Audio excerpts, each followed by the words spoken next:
Ya, ini adalah apa yang mungkin terjadi untuk 3 chapter mendatang di Manhwa Magic Emperor. Pada chapter sebelumnya berakhir saat Gu Santong memegangi tubuh Tian Yuan dengan cara menginjaknya, lalu perlahan Zhou Fan pun menghampirinya. Nah, ini hampir persis ya dengan spoiler yang Mimin sampaikan minggu lalu. Pada titik ini Tian Yuan masih mengira jika ia tidak akan pernah bisa dihancurkan karena adanya 8 jiwa naga Vena dan juga akar bodi pada tubuhnya. Tapi dengan wajah liciknya Zhou Fan pun menjelaskan, "Tian Yuan, apakah kau pikir akar bodi adalah sesuatu yang sangat hebat di dunia ini? Ada banyak sekali seni dan juga teknik yang tak terhitung jumlahnya. Seni transformasi iblis." Tangan Zhou Fan seperti mengeluarkan aura hitam. Setelahnya, Zhou Fan pun menempelkan tangannya ke tubuh Tian Yuan. Dan tidak butuh waktu yang lama, salah satu naga jiwa Vena berhasil disedot oleh Zhou Fan. Tentu saja itu membuat Tian Yuan terkejut. Apa? Bahkan salah satu lengannya telah kembali ke bentuk lengan manusia. Tian Yuan masih belum bisa mempercayai apa yang telah terjadi. Tapi dari apa yang telah ia rasakan, ia sudah bisa melihat apakah hasil yang akan terjadi pada dirinya. Satu persatu jiwa naga Vena dirampok dari tubuh Tian Yuan. Tentu saja Tian Yuan ingin memberontak, tapi itu tidak bisa ia lakukan karena Gu Santong telah menahannya. Lalu tiba-tiba salah satu naga Vena memberontak dari tubuh Zhou Fan. Itu seperti memberi secercah harapan bagi Tian Yuan. Ia pun berkata, "Zhou Fan, lihatlah, jiwa naga Vena tidak akan menerimamu begitu saja. Jadi kembalikan padaku, aku tidak akan pernah mengganggumu lagi dan mari berbagi dunia ini bersama." Zhou Fan langsung menanggapinya, "Membagi? Untuk apa aku membagi sesuatu yang seharusnya menjadi milikku? Dan apakah kau pikir cacing ini bisa menggangguku?" Sambil mengeluarkan api biru, naga Vena yang awalnya memberontak pun mulai tenang. Itu pun membuat harapan Tian Yuan pupus. Ia juga nampak syok. Bagaimana bisa Zhou Fan mengendalikan jiwa naga Vena dengan sangat mudah? Padahal Regen Estate selama ribuan tahun berusaha menjinakkannya, tapi tidak pernah berhasil. Zhou Fan hanya muncul beberapa tahun yang lalu, tapi dengan mudahnya ia berhasil menjinakkan jiwa naga Vena. Yang artinya tidak ada harapan lagi baginya.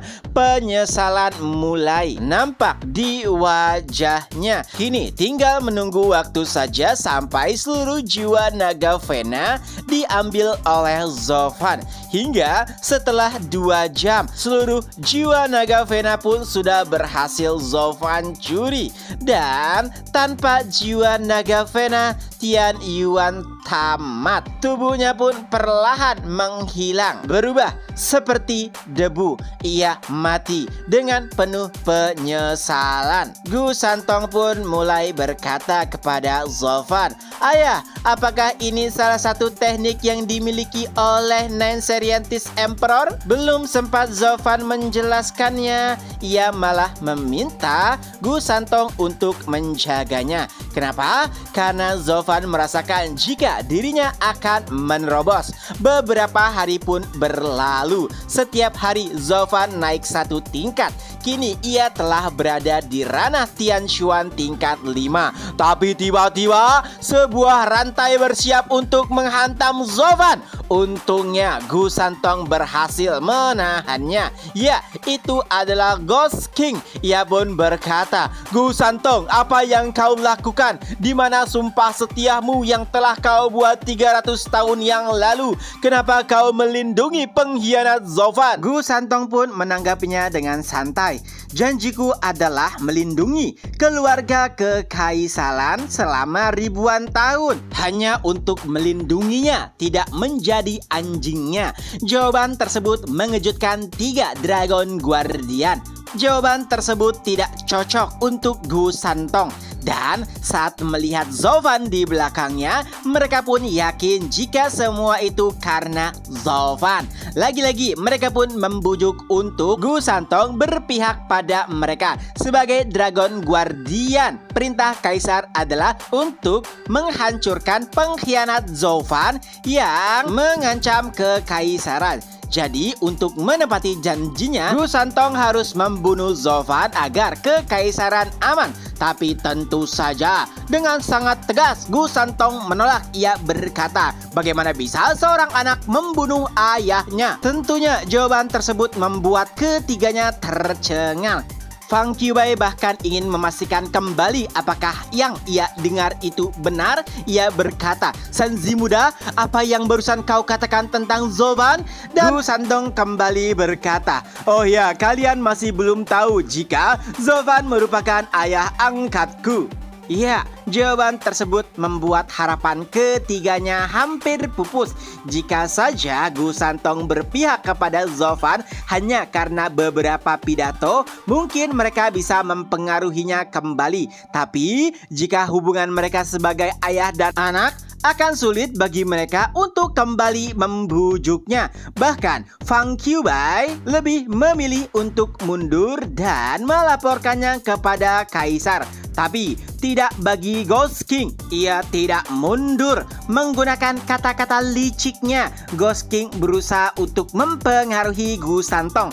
Apalagi ia membawa-bawa nama ayah angkat Gu Santong yang pertama. Menurut Ghost King, apa yang dilakukan oleh Gu Santong saat ini adalah sangat memalukan. Jadi, apakah kau tidak akan mempermalukan sosok ayah angkatmu terdahulu? Ya, kata-kata Ghost King ternyata berpengaruh kepada Gu Santong. Ghost King terus memainkan kata-katanya. Ia juga berkata, dahulu aku sangat mengagumimu karena menepati janjimu. Tapi apa yang kau lakukan sekarang? Gu Santong pun menanggapinya, diam, aku bahkan tidak mengenalmu. Lalu tiba-tiba Ghost King pun menggunakan teknik tingkat tinggi untuk menyerang Zovan. Itu adalah rantai nebula. Ribuan rantai menuju Zovan dengan cepat. Tapi untungnya hanya dengan satu pukulan ribuan rantai tersebut hancur. Dan dari sana juga Gu Santong mulai mengingat sosok di hadapannya. Kau? Aku pikir kau telah mati. Ternyata kau masih hidup. Ghost King menanggapinya, hidup katamu? Jika saja tidak karenamu, aku sudah berada di ranah eternal dan tidak terjebak di boneka jiwa ini. Ya, Ghost King ternyata adalah sosok yang melawan Gu Santong 300 tahun yang lalu dan membuat Gu Santong berjanji untuk setia kepada kekaisaran. Jadi, identitas Ghost King adalah Dragon Guardian sebelumnya. Kembali memainkan kata-katanya, Ghost King membuat Gu Santong ragu hingga pada akhirnya Zovan pun telah selesai bermeditasi dan mulai membuka suara. Jadi inilah apa yang dilakukan oleh seorang sage immortal kepada seorang anak, yaitu menipunya, baik itu ayah Sanji muda yang terdahulu, mereka yang baik ataupun jahat. Tapi pada intinya kami sama. Kami menyayangi Sanji muda dengan tulus, tidak seperti kalian. Ya, kata-kata Zovan membuat Gu Santong mulai tersenyum. Nah, selanjutnya terjadi adu kata-kata atau adu bacot antara Zovan dengan Ghost King. Dulu saat Zovan mendengarkan cerita jika Gu Santong harus bersumpah setia kepada kekaisaran, itu membuat Zovan kesal karena itu hanyalah sumpah bodoh. Tapi setelah melihat jika orang yang membuat sumpah itu masih hidup, itu membuat Zovan nyaman karena Zovan bisa membatalkan sumpahnya dan Gu Santong bisa terbebas dari keluarga kekaisaran. Ghost King terus memainkan kata-kata liciknya, menyinggung soal pria sejati dan juga nilai-nilai yang ditanamkan kepada Gu Santong dari ayah baptisnya. Intinya di sini untuk merayu dan membujuk Gu Santong. Tapi kali ini berbeda. Dahulu mungkin mudah, tapi dengan adanya Zovan mulai membalikan keadaan. Apalagi tak kalah Zovan membeberkan sebuah fakta yang begitu mengerikan.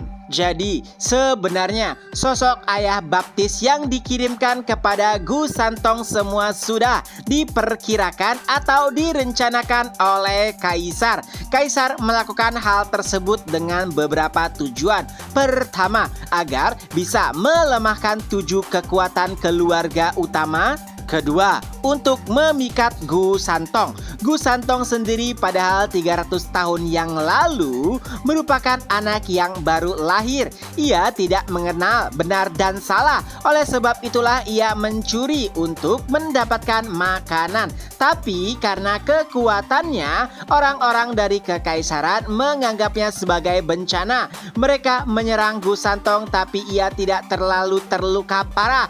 Dan itulah yang membuat semua orang geram. Kaisar pun memerintahkan untuk menghapuskan Gu Santong dan mengutus 7 rumah utama dan juga seseorang yang nantinya berperan sebagai ayah angkat Gu Santong. Singkat cerita, ayah angkat Gu Santong pun bertemu dengan dirinya lalu mengajarkannya bagaimana baik dan buruk. Tapi saat penyergapan yang dilakukan oleh 7 rumah, ayah angkat Gu Santong mati. Itu membuat Gu Santong murka dan membantai 7 rumah utama. Walaupun meyakinkan, Zovan bahkan yakin jika Dragon Guardian dan juga Kaisar merasa senang dengan kejadian tersebut. Hanya saja mereka tidak mengira bisa menanganinya dengan sempurna. Keluarga kekaisaran juga mengalami kerugian yang besar. Bisa dibilang 1000 banding 800. 1000 untuk kerusakan pada 7 rumah utama, 800 untuk kekaisaran. Tapi walau begitu, mereka mendapatkan keuntungan karena Gu Santong jadi berpihak pada mereka. Kata-kata yang dikeluarkan Zovan membuat Gu Santong nampak kesal dan juga marah. Adapun Ghost King sendiri, ia tidak menyangka jika bukan hanya licik, Zovan bisa dengan mudah membaca apa yang pernah terjadi dahulu hanya dengan mendengarkan beberapa kata yang dikeluarkan oleh dirinya sebelumnya. Gu Santong yang sangat kesal ingin mengkonfirmasi hal tersebut. Ia bertanya kepada Zovan, "Ayah, apakah yang kau katakan sebelumnya benar?" Dan Zovan pun menjawab, "Itu hanya spekulasi." Tapi bagaimana melihat reaksi lawannya? Mungkin saja itu benar. Adapun Ghost King sendiri, tentu saja ia tidak akan pernah mengakui kebenaran tersebut. Gu Santong pun bertanya langsung kepada Ghost King, "Apakah yang dikatakan oleh ayahku benar? Dan dari mana kau bisa mengetahui sifat-sifat dari ayah baptisku?" Ghost King yang kehilangan kesabaran dan juga akal sehat pun mulai mengarang beberapa alasan lainnya. Ia menjelaskan jika Kaisar mengetahui segala sesuatu yang terjadi di Tianyu. Ayah baptismu sangat berbakti kepada kekaisaran ini. Jadi sebagai anaknya kau harus ikut berbakti. Dan dengan penuh amarah Gu Santong pun berteriak, "Cukup! Cukup! Kalian semua dasar pembohong!" Dan dengan itu pula chapter pun berakhir. Nah, itulah kemungkinan apa yang terjadi untuk 3 chapter mendatang di manhwa Magic Emperor. Semoga terhibur. Ketemu lagi di next video. Bye-bye.